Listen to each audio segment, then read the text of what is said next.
저희에게 주시는 은혜의 말씀은 마태복음 5장 5절입니다. 한 절.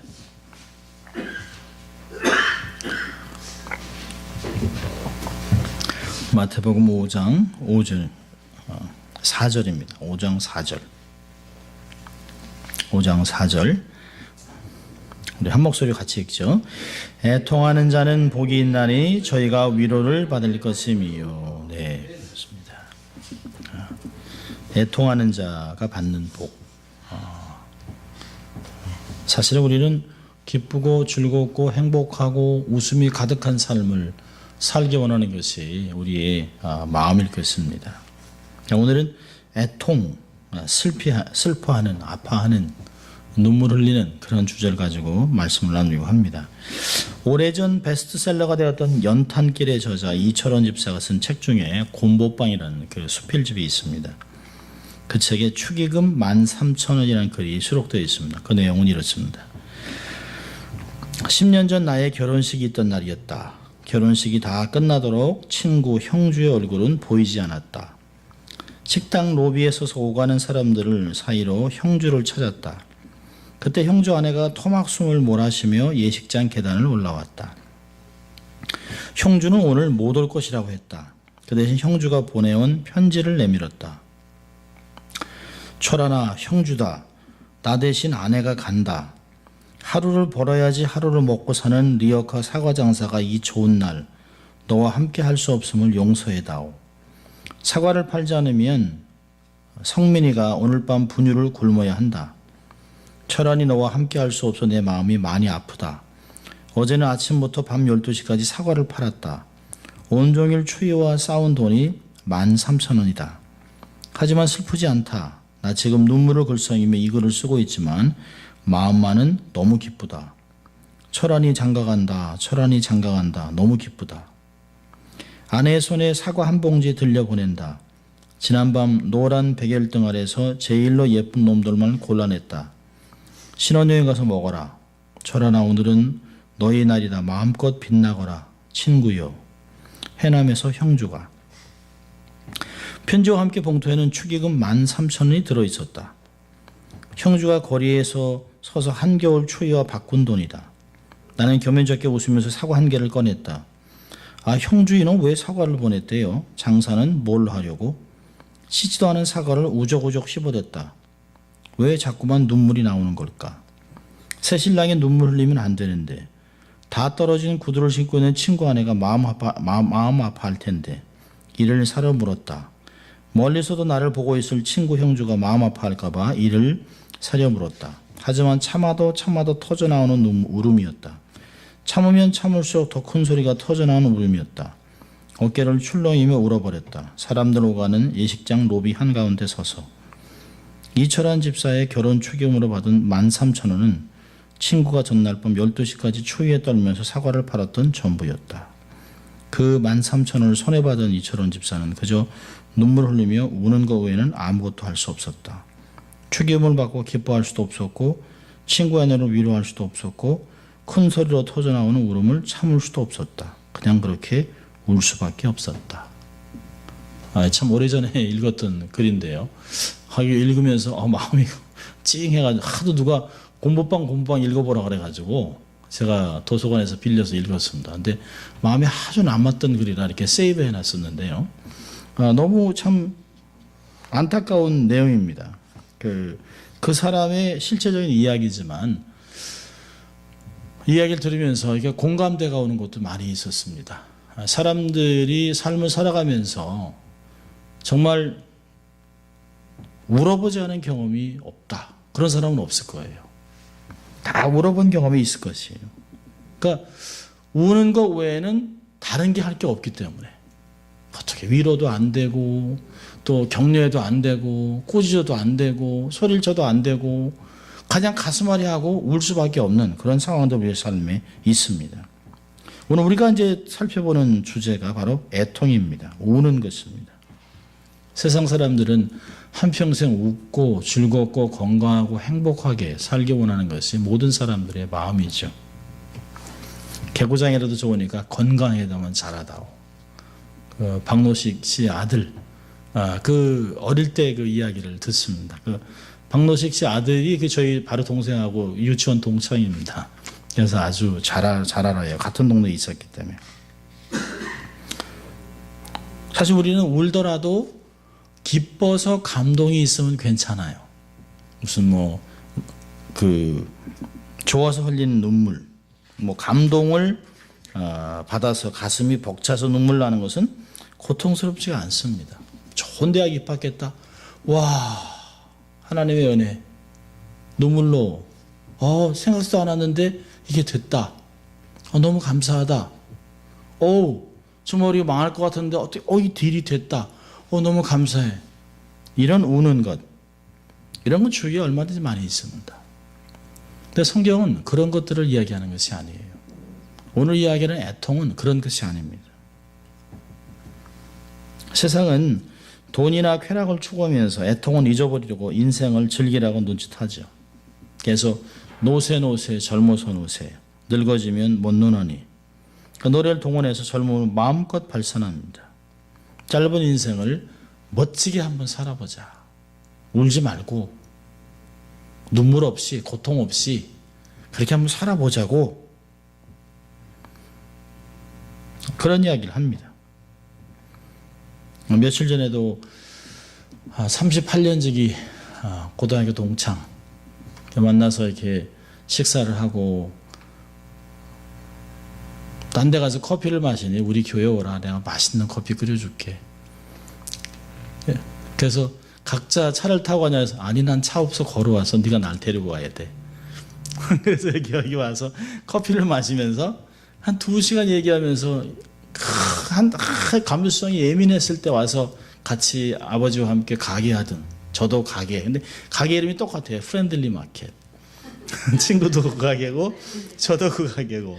그래서 한 친구는 흑인 지역에서만 장사를 했고 저는 이제 멕시칸 지역에서만 장사를 했습니다. 저는 흑인을 보면 무서워하고 제 친구는 멕시칸을 보면 무서워합니다.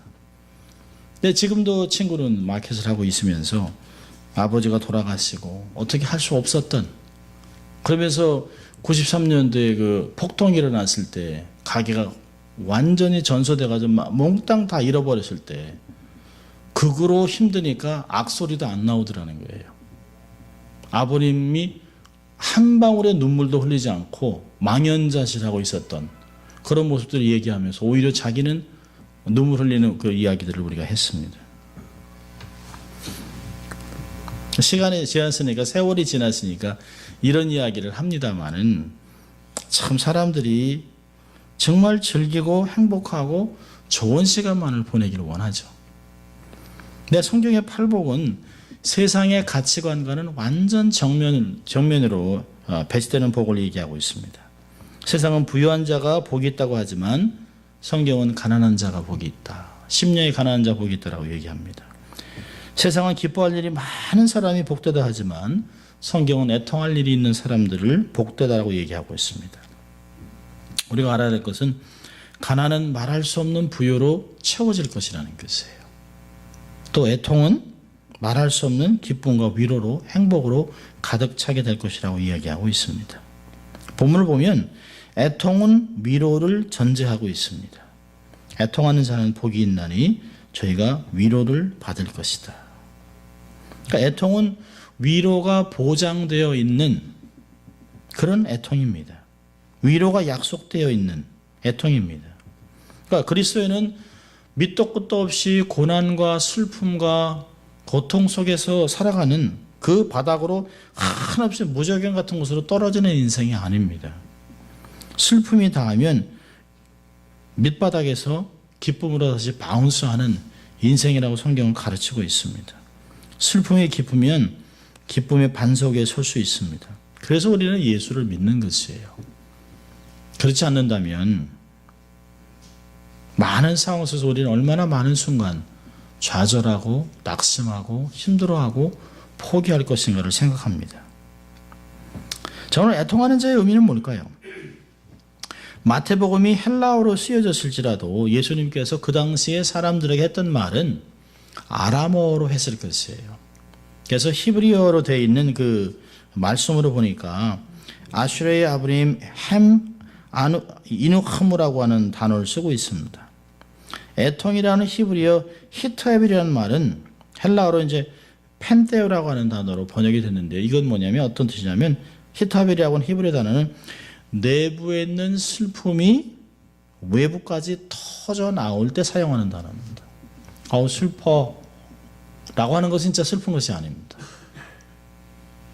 표현되지 않았지만 어떻게 멈출 수가 없는, 그러니까 그 히브리어 단어는, 특별히 이제 애통이라는 단어는 어떤 뜻이냐면 탄식이라는 뜻이 많이 있습니다. 그러다 그게 뭐로 연결되냐면, 어쩌면 이럴 수가, 아이고 끝이 안 보여. 그래서 이 안에서 터져 나오는 그런 토설이 있는 것을 애통이라고 얘기하고 있습니다. 근데 여기서 얘기하는 애통은 일반적인 애통이 아닙니다. 막 억울해 나는 10명까지 준다고 그랬는데 내가 마지막 11번에 섰어. 애통해. 이런 걸 얘기하는 것이 아닙니다. 속상한 것을 이야기하는 것이 아니에요. 여기서 얘기하는 애통은 하나님으로부터 위로를 받는 애통을 얘기합니다. 그러면 도대체 우리가 삶을 살아가면서 어떠한 겪는 애통이 하나님의 위로를 받는 애통이 될까요? 우리는 무엇을 슬퍼하는 자가 되어야 주님으로부터 하늘의 위로와 기쁨과 위로를 받을 수 있을까요? 저는 세 가지로 생각을 해봤는데요. 첫째는 하나님 나라 백성으로의 애통입니다. 세상을 살아가는 동안 다 편안할 수는 없지만, 특별히 예수 믿는 것 때문에, 십자가를 지은 것 때문에, 하나님 때문에, 세상에서 빛과 소금의 역할을 감당하라고 하는 그 명령 때문에, 하나님의 나라의 경영에 참여해서 하나님의 뜻을 이루는 것 때문에, 내가 포기한 것 때문에 내가 겪는 아픔, 또 세상에서 불의한 시스템 때문에, 죄악 때문에 이 나타나는 악들로 인해서 받는 핍박으로 인해서 우리의 슬픔이 가중돼서 통곡으로 변하게 되는 것을 이야기하고 있습니다. 하나님 나라에 속한 백성으로 살아가는 이유 때문에 다른 사람은 안 받아도 되는 그런 핍박과 어려움을 겪게 되는 것을 볼 수 있습니다. 간단한 거라면 사실 이건 핍박일 수도 있지만, 저도 이제 UCLA 졸업할 때 느닷없이 유대인들 때문에 주일로 바뀌었습니다. 졸업식이. 그 졸업식을 참여하느냐 마느냐 고민도 사실 했습니다. 그러니까 어릴 때 배운 건 주일, 이 주일 성수를 해야 되는데 졸업식, 그놈의 졸업식 하나? 그러면서도 자식 졸업하는 거 보고 싶어하는 아버지 어머니 때문에 이거 가야 되는데 이런 것이 있었습니다. 그러면서 이거 목회할 사람이, 이거 내가 이 대학교 때부터 졸업하면서 이거 졸업장 하나에 내 믿음을 팔어? 라고 하면서 안에서 아파했던 그런 것도 사실은 지금도 기억합니다. 그런 건 큰 것은 아닙니다만은, 십자가를 자기가 자진해서 진 것 때문에 지지 않았다면 받지 않아도 될 아픔들이 우리의 삶에 있는 것을 보게 됩니다. 경건하게 사는 것 때문에 핍박으로 인해 마지막에는 탄식하고 통곡하게 된다면 그 사람들에게 하나님은 복이 있다. 너희는 복이 있다. 위로를 받을 것이다. 라고 얘기하고 있습니다. 자, 두 번째로 이게 좀 깊게 보고 싶은 내용은 뭐냐면, 자신의 죄에 대한 애통입니다. 우리가 하나님 앞에 서서 보면 우리의 실체를 보게 되죠. 평상시에야 목사고 교수고 또 미국 생활 오래 하고 경험이 많으니까 그럴듯해 보여요. 또 우리도 스스로 이 정도면 내가 저 사람보다 상대적으로 우리가 비교하면서 다른 사람을 이렇게 폄하하진 않지만, 그래도 나는 좀 낫지 않나. 그래서 그래도 난 이 정도까지는 하지 않는다. 이렇게까지 세상에서 이런 일을 하지 않는다라고 스스로 자위할 때가 많이 있습니다. 그렇지만 하나님이 내 앞에 안 계셔서 그런 것이지, 하나님이 내 앞에 불꽃 같은 눈으로 내 폐부를 살피고 있는 그 하나님이라고 생각하면, 그분이 내 앞에서 내 삶을 이렇게 들여다보고 있다면 내 삶은 어떨까요?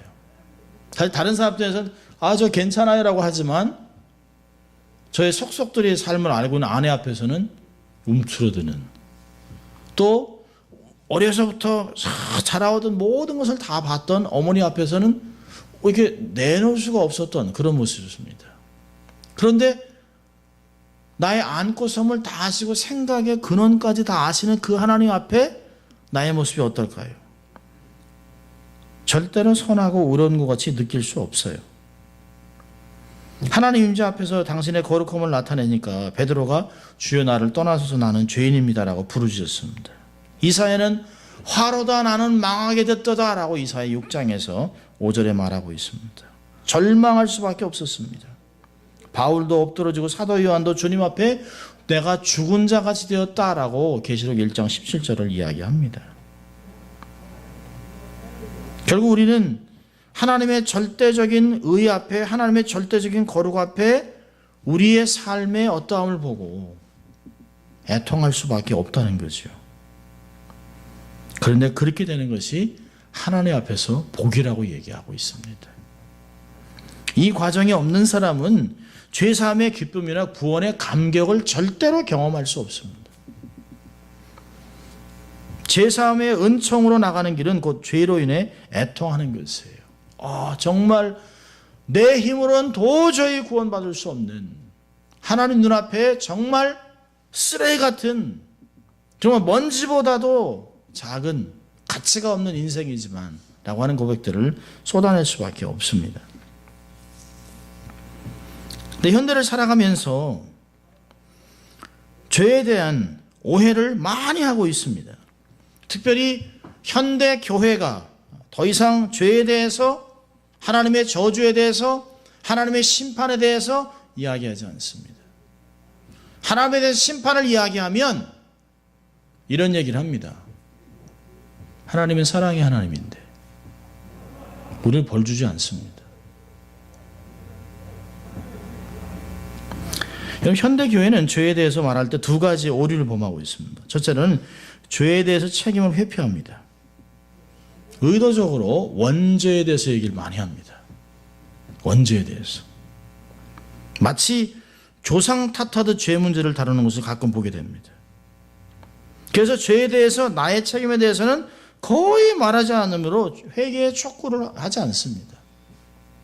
정말 저희 어릴 때만 해도, 티네이저일 때만 해도 청소년 때 부흥집회하면 눈물 바다죠. 콧물 눈물 흘리면서 하나님 앞에 나와서 막 매달리고 울고 기도하고 통곡하는, 수련회 가면 그냥 다반사였습니다.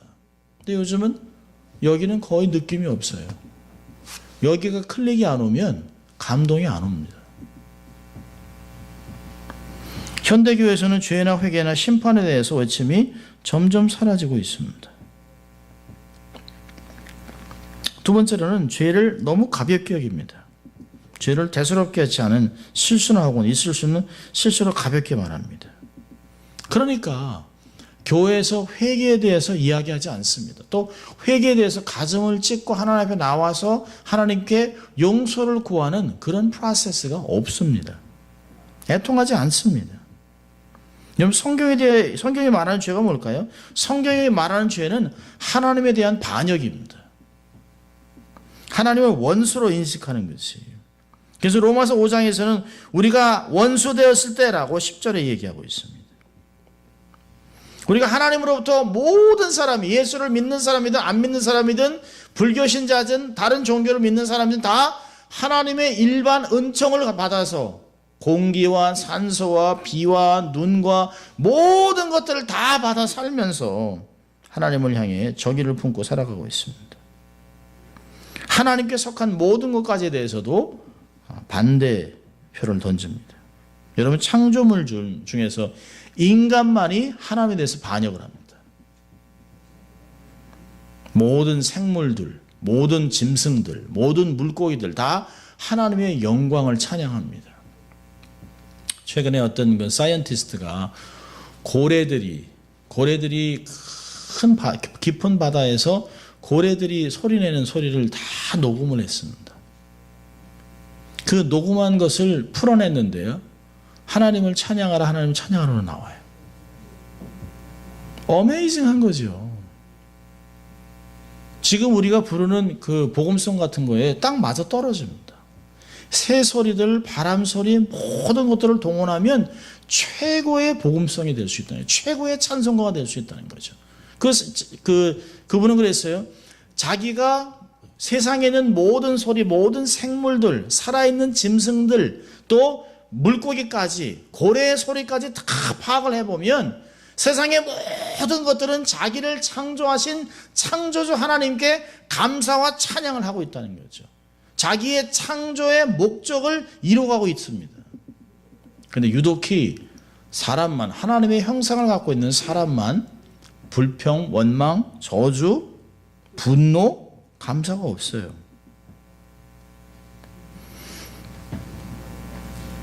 뭐 다른 사람을 이야기할 필요 없습니다. 하나님의 은혜를 경험하고 하나님의 전폭적인 절대적인 주권 속에서 선택함을 받아서 구원을 받았어요. 그러니까 내가 뭘 해서 얻은 것은 하나도 없습니다. 예수 그리스도의 구속의 은총을 덧입고 살아가는 직분자들, 사역자들, 모든 사람들. 그런데 우리는 감사, 구원의 감격들을 잊어버리고 살아갑니다. 여전히 생각과 계획과 말, 행동이 거룩하지 못한 것을 발견합니다.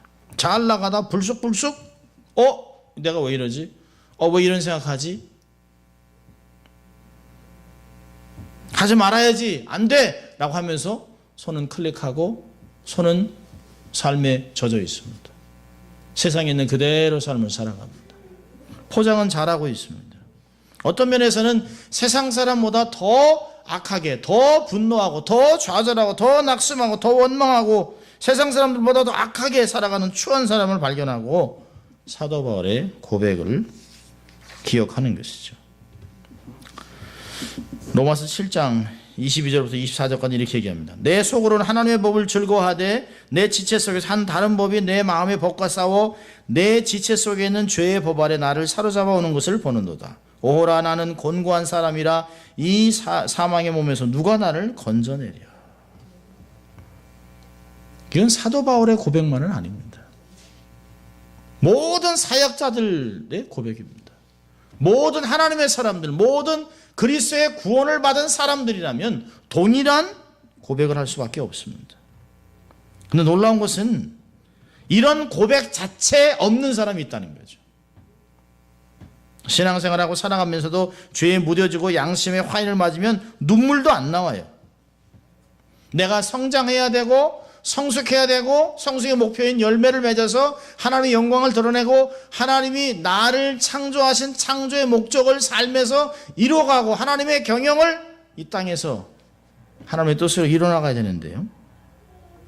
그렇게 하지 못하는,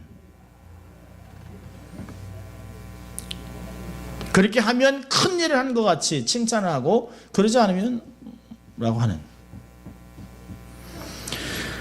이런 우리의 죄의 실상을 보면 내면에서 절로 탄식과 통곡이 터져나오게 되어 있습니다.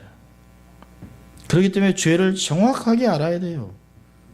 정죄감을 갖는 것이 아닙니다.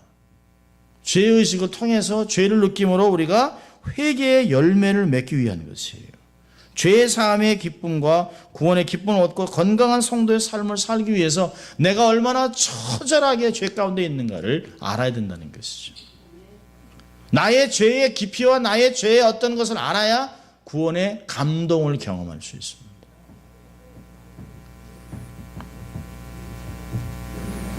하나님 백성으로 살아가면서 애통하는 것도 있지만 내가 성화 과정에 있는 성토에서 변하지 않는, 세월이 지나면서 익숙해져 있어요. 척은 합니다. 옷은 입고 있습니다. 모든 사역이 익숙해요. 그렇지만 내면은 하나도 변하지 않아요. 남들에게 이렇게 살아야 합니다라고 하지만 내 안에서는 전혀 그렇게 살아내지 않는, 그리고도 전혀 부끄러움이 없는 그런 것을 보면서 가슴을 찢을 때가 왔다는 거죠. 세 번째는 어떤 애통일까요?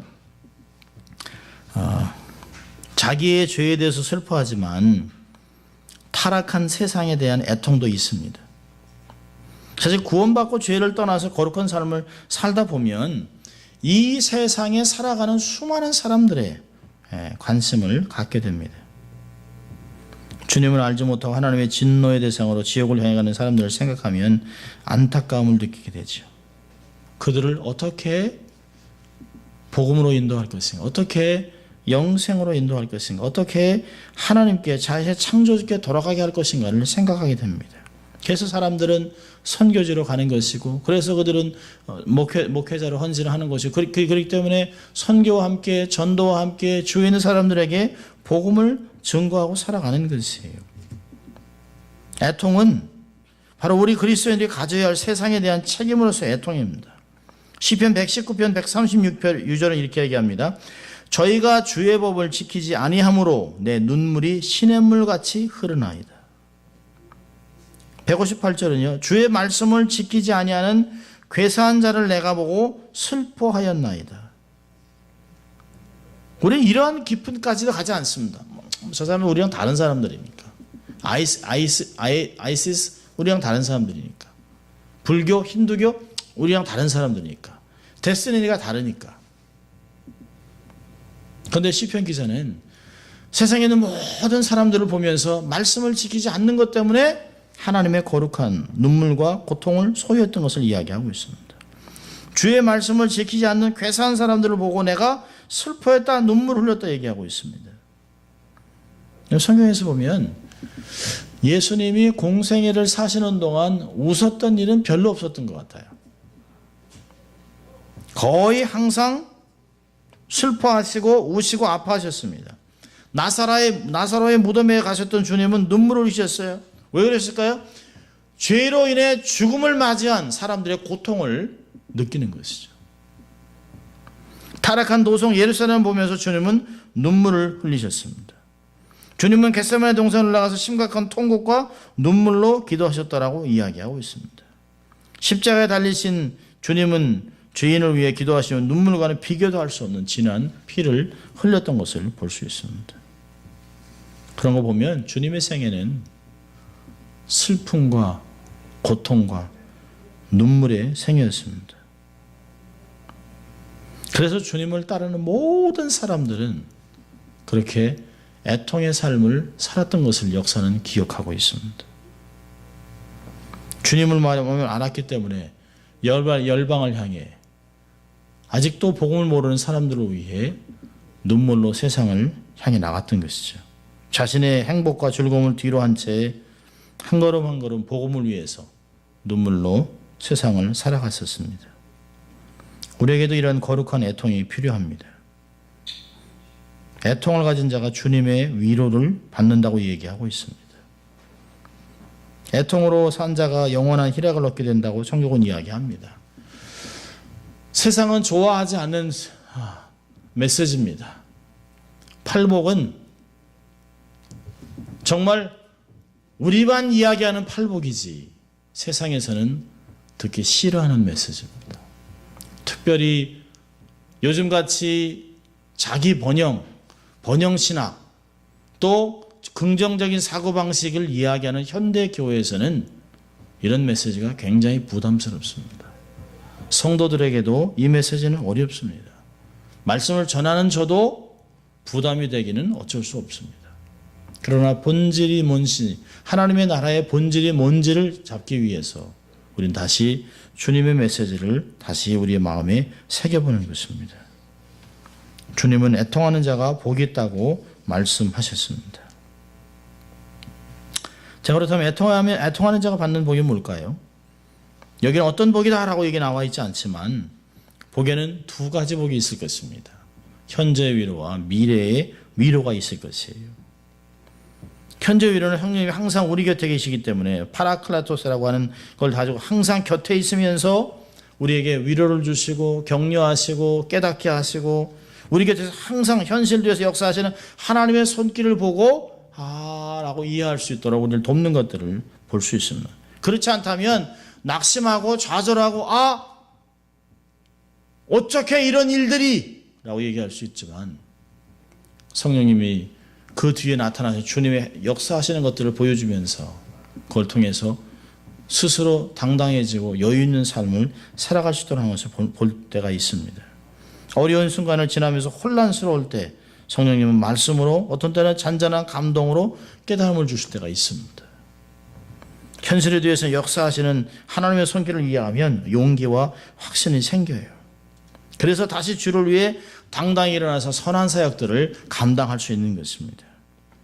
이사야 66장 2절은 이렇게 얘기했습니다. 무릇 마음이 가난하고 심령에 통회하며 나의 말을 인하여 떠는 자, 그 사람은 내가 권고하려니와. 하나님이 찾아오시고 위로하고 격려하고 축복한다는 말을 하고 있습니다. 시편 30편 11절은 주께서 나의 슬픔을 변해 춤이 되게 하시며 나의 베옷을 벗기고 기쁨으로 띠띠우셨다. 우리를 하나님이 그냥 두시지 않습니다. 그 순간 또 아니면 바로 지나고 나서 우리의 삶에 위로해 주시는 것을 볼 수 있어요. 두 번째로 애통하는 자가 받는 복은 현재 위로와 말 외에도 미래의 궁극적인 위로가 있습니다. 이해할 수 없는 고통스러운 순간에 성령님께서 주의 일을 깨닫게 하시면서 미래에 있을 놀라운 일들을 계시해 주시죠. 주님은 종말에 대한 마태복음 25장에서 얘기하면서 25장 21절에 이렇게 있습니다. 그 주인이 이르되 잘하였도다 착하고 충성된 종아, 내가 작은 일에 충성하였음에 내가 많은 것으로 내게 맡기리니 내 주인의 즐거움에 참여할지어다. 미래는 주님이 착하고 충성된 종이라고 하는 칭찬이 우리에게 있을 것이에요. 계시록 21장에서는 마지막 3절과 4절이 이렇게 얘기합니다. 내가 들으니 보좌에서 큰 음성이 나서 가로되 보라, 하나님의 장막이 사람들과 함께 있음에 하나님이 저희와 함께 거하시리니 저희는 하나님의 백성이 되고 하나님은 친히 저희와 함께 계셔서 모든 눈물을 그 눈에서 씻기시며 다시 사망이 없고 애통하는 것이나 곡하는 것이나 아픈 것이 다시 있지 아니하니 처음 것들이 다 지나갔음이로라. 창세기가 세상이 이렇게 시작되었다라고 하는 것을 얘기한다면 계시록은 이렇게 일을 마치고 있다라고 얘기하고 있습니다. 그 마지막에 주님이 궁극적으로 우리의 눈에서 눈물을 닦아내고 이 세상에 있었던 모든 아픔과 고통, 죽음이 사라지는 것들로 우리를 위로하시겠다고 말씀하고 있어요. 애통하는 자는 복이 있나니 저희가 위로를 받을 것이다 라고 얘기하고 있습니다. 저는 두 가지만 교훈을 삶에 좀 적용을 하고 말씀 마치려고 합니다. 우리가 정말 애통하는 자가 복이 있고 또 저희가 위로를 받을 것이라고 믿는다면 첫째로는 포기하지 말아야 합니다. 타락한 세상에 살면서 거룩한 신앙의 도리를 바로 들고 나가려면 핍박을 받고 부조리를 당하고 어떻게 할 수 없는 일을 당하고 어려움을 당할 수밖에 없어요. 슬프고 고립되고 어떤 때는 외롭게 되지만 눈물 흘리면서 주의 도움을 구하게 돼요. 정말 수고하고 애를 써도 열매가 없는 것 때문에 낙심할 때가 옵니다. 망연자실할 때가 와요. 정말 이게 결과야 라고 할 때가 있습니다. 그때 시편 126편 5절과 6절은 이렇게 얘기합니다. 눈물을 흘리며 씨를 뿌리는 자는 기쁨으로 거두리로다. 울며 씨를 뿌리러 나가는 자는 정령 기쁨으로 그 단을 가지고 돌아오리라. 눈물로 씨를 뿌리는 것에 대한 대가를 받게 될 것입니다. 어려움을 당하면 주님 도와주십시오라고 하는 기도도 중요하지만 정말 중요한 것은 주의 부르심을 감당하는 것이에요. 진리를 뿌리는 것입니다. 성숙을 위해 최선을 다하는 것이에요. 하나님 나라 경영에 지속적으로 참여하는 것입니다. 그렇게 될 때 우리가 수고한 것보다 몇 배, 몇십 배, 몇백 배의 수확과 상급을 받게 되죠. 우리의 눈물에서 흐르는 눈물을 닦아주면서 위로와 함께 상급을 주실 것입니다. 자, 또 하나 적용을 한다면 포기하지 않는 것을 넘어서 죽도록 충성해야 합니다. 주님의 놀라운 위로 때문에 나에게 맡겨진 일에 죽도록 충성할 수 있는 것이죠. 고린도전서 4장 2절에 보니까 맡은 자에게 구할 것은 충성이니라. 죽도록 충성하라. 그러면 내가 생명의 면류관을 내게 주리라. 계시록 2장 10절은 이야기하고 있습니다. 삶은 세상에서 느끼는 얄팍한 즐거움보다 더 많은 것들이 있습니다. 이 세상보다 더한 내세가 있습니다. 지금 이 세상에서 있는 어떤 것보다 더 엄청난 하나님의 나라가 이 땅에서 존재하고 있습니다. 그리고 하나님의 나라가 영광과 함께 주의 재림과 함께 완전히 도래할 것입니다. 세상은 웃을 일이 없어도 자꾸 웃어라, 웃으면 복이 온다, 가와만사성 이라는 말로 우리에게 계속해서 웃으라고 얘기합니다. 그러나 누가복음 6장 25절 얘기합니다. 화 있을진저 너희 웃는 자에 너희가 애통하며 울리로다. 놀라운 것들을 우리에게 말씀하고 있습니다. 애통하는 자가 복이 있습니다. 세상에 억울해서, 없어서, 부족해서 우는 것이 아니에요. 내가 모든 것을 소유했어도 내가 하나님의 형상의 온전한 삶을 살지 못한다면, 하나님의 영광을 온전히 드러내지 못하고 있다면, 그렇게 산다 할지라도 세상에 그러지 못한 사람들을 바라보면서 울 수 있는 그런 사람이 되라고 이야기하고 있습니다. 그런 자들에게 주님이 위로를 주시고 기쁨을 주시기까지, 기쁨을 주시는 그런 삶을 살아가는 것이죠. 그러기 위해서는 애통하는 자로 주님 앞에 있어야 하는 것입니다. 잠언서는 이야기합니다. 결혼식보다는 장례식을, 초상집을 가라. 웃는 것보다 우는 자와 함께하라. 의미심장한 말을 우리에게 하고 있습니다. 오늘도 우리에게 주시는 말씀, 애통하는 자는 복이 있는 것입니다. 왜냐하면 우리가 주님으로부터 말할 수 없는 위로를 받을 것입니다. 주님이 주시는 위로는 세상에 있는 위로가 아니에요. 잠시 왔다가 없어지는 그런 위로가 아닙니다. 영원한 또 온전한 위로를 주님으로부터 받을 것입니다. 주님과 함께 애통하는 자의 삶을 살아가는 여러분들 되시기를 주의 이름으로 축원합니다. 기도하겠습니다. 하나님 아버지 감사합니다. 오늘도 저희들을 금요 예배로 초청하시고 찬상손을 통하여 두 번째 팔복에 애통하는 자는 복이 있나니 저희가 위로를 받을 것이라 우리에게 말씀해 주신 주님 감사합니다. 세상 방식으로, 세상 패턴으로 삶을 살아가고 웃음과 박장대소하며 세상을 향해 살아가는 것이 아니라 하나님을 향해 잃어버린 영혼들을 위해 내 자신의 성숙과 성화를 위하여 하나님 앞에 가슴치고 애통하고 하나님의 마음을 가지고 잃어버린 영혼을 위해 기도하는 저희들 될 수 있도록 도와주시고, 그래서 하나님의 위로를 온전히 받는 저희들 될 수 있도록 하나님 축복하여 주시옵소서. 감사하고 예수님 이름으로 기도합니다. 아멘.